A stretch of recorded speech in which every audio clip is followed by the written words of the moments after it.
리뷰는 리뷰일 뿐 오해하지 말자. 나는 솔로 20기 순자에 대한 리뷰. 지금 바로 시작합니다. 안녕하세요, 유남생입니다. 이제 20기도 거의 막바지네요. 오늘은 이번 솔로 나라에서 유독 마음이 쓰이는 순자님에 대해 얘기를 좀 해볼까 해요. 보면 볼수록 정숙이, 연적인 순자에 대해서 배려가 너무 없다는 생각이 들어서 참 안타깝더라고요. 그리고 여러 가지로 연애가 잘 안 풀리는 듯 보여서 또 마음이 쓰이더라고요.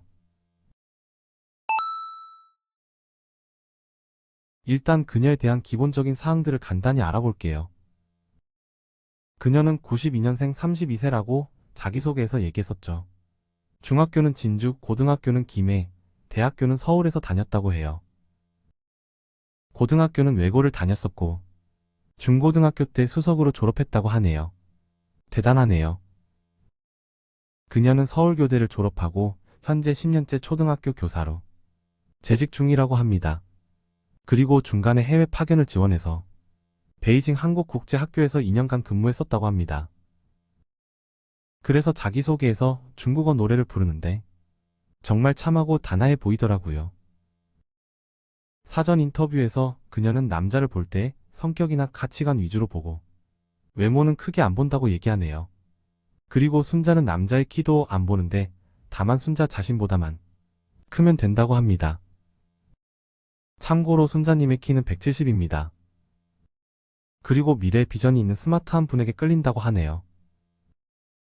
그녀는 강동구의 자가를 보유 중이라고 하는데 부모님의 도움을 받지 않고 오로지 자신의 힘으로 마련을 했다고 합니다. 서울의 자가를 30대의 나이에 부모 도움 없이 마련하다니 정말 준비된 1등 신부감이네요.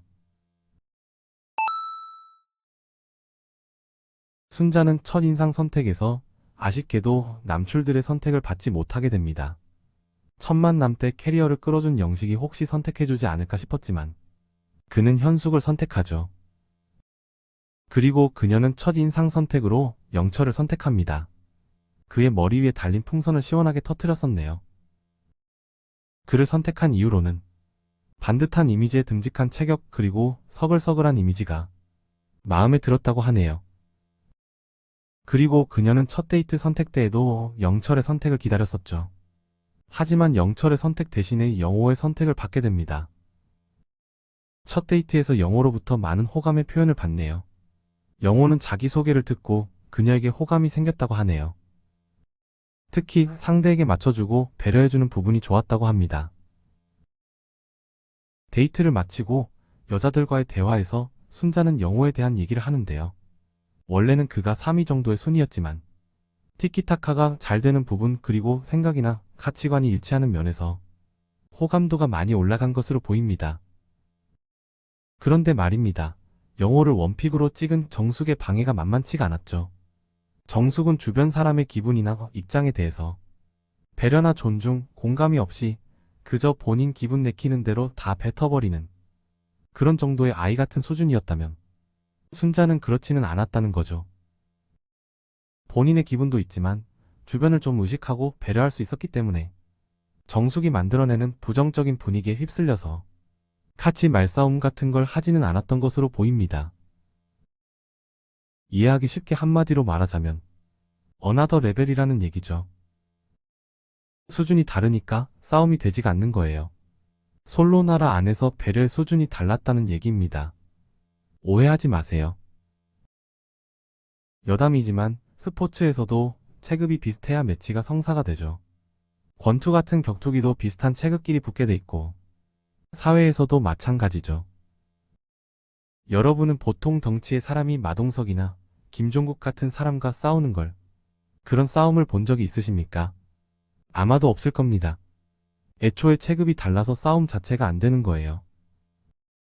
뒤집어 얘기하자면 누구와 누구가 대립하고 싸운다는 건 아마도 체급이 비슷하다는 의미일 겁니다.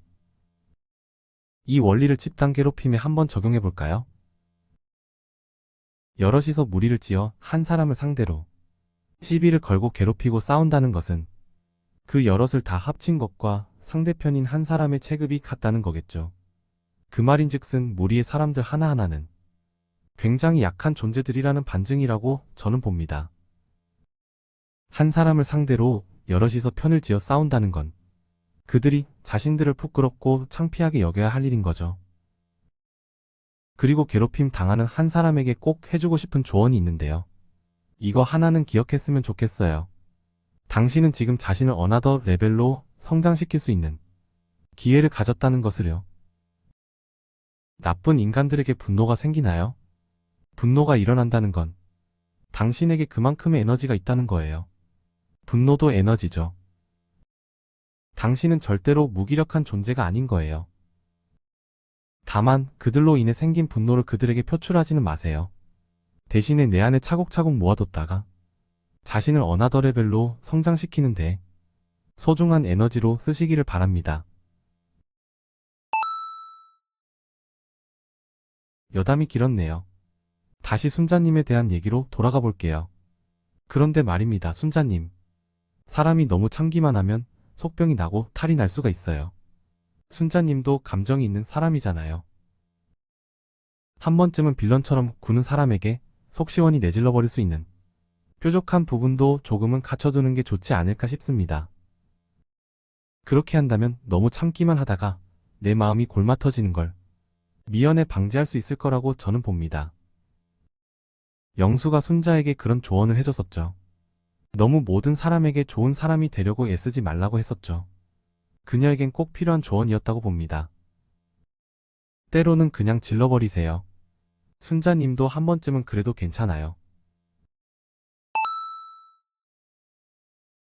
이제 마무리입니다. 미숙한 어린아이를 대하는 어른답게 매 순간 인내하며 참는 것도 물론 필요하지만 어린아이와 비슷한 수준으로 눈높이를 맞추며 참교육을 시전하는 것도 때로는 문제 해결에 도움이 된다고 생각을 합니다. 참는 것만이 능사는 아닐 겁니다. 오늘의 리뷰는 여기까지입니다. 시청해주셔서 감사합니다.